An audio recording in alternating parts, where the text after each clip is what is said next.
तो hello students, तो अभी हम स्टार्ट करने जा रहे हैं ट्रिग्नोमेट्रिक फंक्शंस। अभी हमने एक एक्सरसाइज की थी, तो कुछ चीज़ों के साथ मैं स्टार्ट करूंगा। जैसा कि आप देख पा रहे हो, sine of x equals to zero. तो हमें पता है कि साइन एक्स ज़ीरो कब होता है। हमने देखा था टेंथ में कि जब साइन ज़ीरो होता है तो ज़ीरो के बराबर होता है। तो और भी कुछ वैल्यूज़ होती हैं, क्योंकि हमने सिर्फ ज़ीरो से लेकर 90 डिग्री तक ही पढ़ा था। उसके आगे भी कुछ वैल्यूज़ होती हैं जिन पे ये ज़ीरो होता है। तो आगे मैंने बताया है कहाँ पे ज़ीरो होता है। तो सर ये एन पाई पे ज़ीरो होता है, जहाँ पे एन आपका इंटीजर्स होते हैं। यानी कि आप एन की जगह ज़ीरो डालोगे तो ज़ीरो इंटू पाई ज़ीरो, वो वैल्यू आप ऑलरेडी जानते थे कि एक्स इक्वल्स टू ज़ीरो पे साइन ज़ीरो जो है वो ज़ीरो होता है। अब आज आपको ये भी पता चल गया कि सर एन की जगह अगर वन डालूंगा तो सर साइन पाई की वैल्यू भी ज़ीरो होती है, साइन टू पाई की वैल्यू भी ज़ीरो होती है, साइन थ्री पाई की वैल्यू भी ज़ीरो होती है, sine minus one into pi minus pi की वैल्यू भी ज़ीरो होती है, sine of minus two pi की वैल्यू भी ज़ीरो होती है। तो इन जनरल मेरे पास निकल के आ गया ये याद रखने के लिए कि सर साइन एक्स ज़ीरो कब होता है। तो सर जर्नल में अगर हम बात करें तो एक्स इक्वल्स टू एन पाई। हाँ, अगर हम टेंथ क्लास की बात कर रहे हैं तो खाली sir x equals to zero पे। अब दूसरा है कि सर कॉस एक्स ज़ीरो कब होता है। तो सर हमको पता है टेंथ के हिसाब से हम चलें तो 90 पे पाई बाई टू पे, लेकिन इन जनरल अगर हम बात करें तो सर ये 2n+1 पाई बाई टू में होता है। आपने जैसे n की जगह जीरो पुट करोगे तो 2 इंटू जीरो प्लस वन, वो हो जाएगा 1 into pi by two pi by two. ये वही वैल्यू है जो हम टेंथ में पढ़ चुके थे। अब इसके अलावा भी अगर आप देखोगे तो n की जगह अगर 1 डाला जाए तो 2 इंटू वन प्लस वन, तो 3 पाई बाई टू पे भी ये जीरो होता है, 5 पाई बाई टू पे भी ये जीरो होता है, और 7 पाई बाई टू पे भी ये जीरो होता है। तो अब जरा हम आगे आ जाते हैं तो 2n पाई, जरा 2n पाई के बारे में बात करें तो हमने देखा था pi radians equals to 180 degree. तो इसका मतलब सर 2 इंटू पाई, तो वो हो गया 360 डिग्री। तो मैं अगर बात करूं तो हम 2n पाई को अगर हम चाहें तो ऐसे भी लिख सकते हैं n इंटू टू पाई, n इंटू टू पाई, यानी कि 2 पाई के कितने चक्कर लग रहे हैं। n अगर 1 है तो 1 इंटू टू पाई यानी कि 2 पाई। मान लीजिए अगर मैं सर्कल पे आता हूं तो इस पॉइंट से अगर बात करूं तो अगर मुझे ये बोला जाए कि सर 360 डिग्री आप घूमोगे तो कहां पे आओगे, तो सर अगर मैं 360 यहां से घूमता हूं तो मैं वापस सर इसी पॉइंट पे आऊंगा, क्योंकि मुझे पता है कि एक कंप्लीट सर्कल जो होता है वो 360 डिग्री का एंगल बनाता है। तो सर अगर फिर 360 डिग्री घूमते हो तो सर मैं फिर से इसी पॉइंट पे आऊंगा। यानी कि 2n पाई का मतलब हो गया n इंटू टू पाई, यानी कि अगर सर एक रोटेशन करता हूं 2 पाई की तो मैं वापस उसी जगह पे आऊंगा, दूसरी रोटेशन 2 पाई की करता हूं तो वापस उसी जगह पे आऊंगा। तो अब यहां पे अगर हम आ जाए तो sine two n pi plus x, तो एक्स की जैसे हमने बात की तो जैसे मैंने ये दिखाया था आपको कि एक्स क्या हो गया, कुछ एंगल है। जैसे यहां से यहां तक का अगर मान लो आपका 70 डिग्री का एंगल है, तो अगर आप एक रोटेशन करोगे तो फिर 70 पे आओगे, दूसरी रोटेशन करोगे तो फिर 70 पे आओगे। और वैसे भी 2n पाई n नेचुरल नंबर है, इसलिए ये 2 पाई की रोटेशंस ही बनेंगी। तो अब इसका क्या मतलब होगा सर, हम जो है हम साइन एक्स पे ही पहुंचेंगे। तो sir sine two n pi plus x की अगर बात करें तो हम साइन एक्स पे ही आएंगे। ऐसे cos two n pi plus x की बात करें तो हम कॉस एक्स पे ही आएंगे, एन कोई भी इंटीजर होगा तो।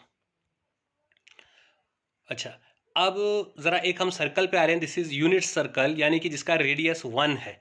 जैसे कि मैं यहाँ देख भी पा रहा हूँ, यहाँ से लेके यहाँ तक का जो सर्कल का रेडियस है वो 1 है। यहाँ पे मैं ये लेंथ मान रहा हूँ a है और ये b है। तो इस पॉइंट को आप लोग जानते हो कि हम कैसे लिखते हैं। यहाँ पे हम देखते हैं a, और यहाँ से हम ऊपर ये वाला पॉइंट देखते हैं, यहाँ से यहाँ तक, ये यहाँ से यहाँ तक की हम लेंथ देखते हैं। सर ये बी है इसलिए इसको मैंने बी रखा, और इस कोऑर्डिनेट को आप जानते हैं हम ए बी बोलते हैं। अगर हम नीचे वाली डायरेक्शन में आ जाएं, लेकिन ये फर्स्ट क्वाड्रेंट था इसलिए हमको पता है एक्स की वैल्यूज भी यहाँ पॉजिटिव और वाई की वैल्यू इस तरफ से देखी जाएंगी पॉजिटिव। लेकिन अगर हम जरा यहाँ नीचे आ जाएं तो हम देखेंगे सर यहाँ पे x तो पॉजिटिव रहता है क्योंकि x की वैल्यू चल रही है। ये y डैश है आपका और y डैश की वैल्यू नेगेटिव हो जाती है, तो यानी कि ये तो सर a ही रहेगा। लेकिन ये जो नीचे वाली तरफ से हम देख पा रहे हैं तो सर ये आपका -b हो जाएगा।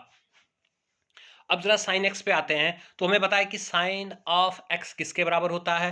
तो ये मैंने ऊपर लिखा है, पंडित बद्री प्रसाद हर हर बोल और सोना चांदी तोल, यानी कि परपेंडिकुलर बाय हाइपोटेन्यूज आपका साइन थीटा होता है। तो जब यहाँ साइन एक्स की बात कर रहे हैं तो सर परपेंडिकुलर जो हमारा वो बी है और हाइपोटेन्यूज जो है वो हमारा 1 है, तो बी बाय वन आपका बी के बराबर होता है। ऐसे ही साइन माइनस एक्स, तो जब हमने एंगल की बात की थी तो हमने कहा था ऊपर के लिए जो आपका एंगल हमने बनाया था तो वो एक्स था, जब हम नीचे के लिए आते हैं, एंटी क्लॉकवाइज आते हैं, तो वो एंगल हमारा माइनस एक्स हो जाता है। तो sine of minus x sir perpendicular by hypotenuse, sir यहाँ पे परपेंडिकुलर आपका माइनस भी होगा, हाइपोटेन्यूज 1 होगा तो माइनस भी आ जाएगा। तो साइन ऑफ माइनस एक्स जो था, हमने ऊपर देखा था कि सर माइनस बी के बराबर है, तो माइनस मैंने अपनी जगह पे वैसे ही रखा। तो बी जो है वो बी जो है यहाँ पे वो साइन एक्स के बराबर है। तो यानी कि मैं b की जगह साइन x डाल रहा हूं, तो यानी कि साइन ऑफ माइनस एक्स जो है वो माइनस साइन एक्स के बराबर होगा। नीचे वाली लाइन में क्लियर किया हुआ है, यानी कि साइन ऑफ माइनस थीटा जो होगा वो माइनस साइन थीटा के बराबर होगा। साइन थीटा हमारा एंटी क्लॉकवाइज और साइन माइनस थीटा हमारा क्लॉकवाइज डायरेक्शन में चलता है। तो ऐसे ही कॉस माइनस एक्स पे अगर हम आ जाएं, तो कॉस पे हम देख पा रहे हैं कि ये बेस बाय हाइपोटेन्यूज हो रहा है। तो इधर अगर आ जाएं तो हमारी बेस जो है वो a है और हाइपोटेन्यूज जो है वो मेरा 1 है। तो अब जब मैं यहां देखूंगा तो cos x base cos of minus x, तो बेस a ही है और हाइपोटेन्यूज आपका 1 है। और अगर cos x देखूं तो बेस a है और हाइपोटेन्यूज मेरा यहां पर भी 1 है, तो दोनों सेम रहने हैं, यानी कि cos of minus x equals to cos of x होता है।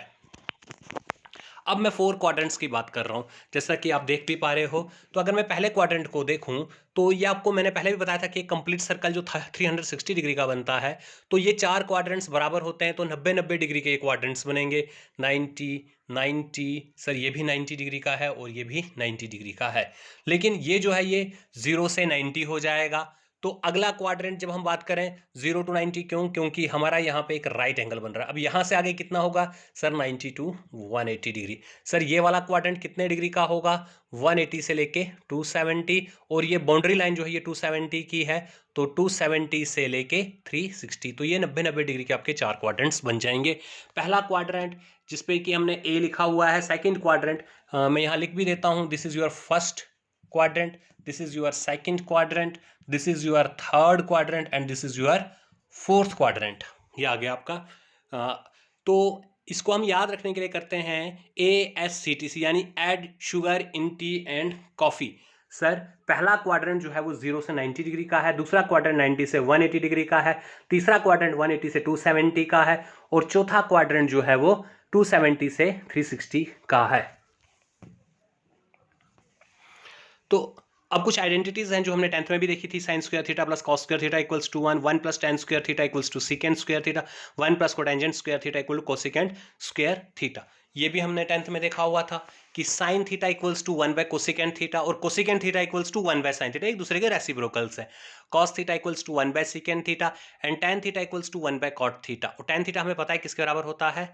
Sine theta by cos theta. तो अब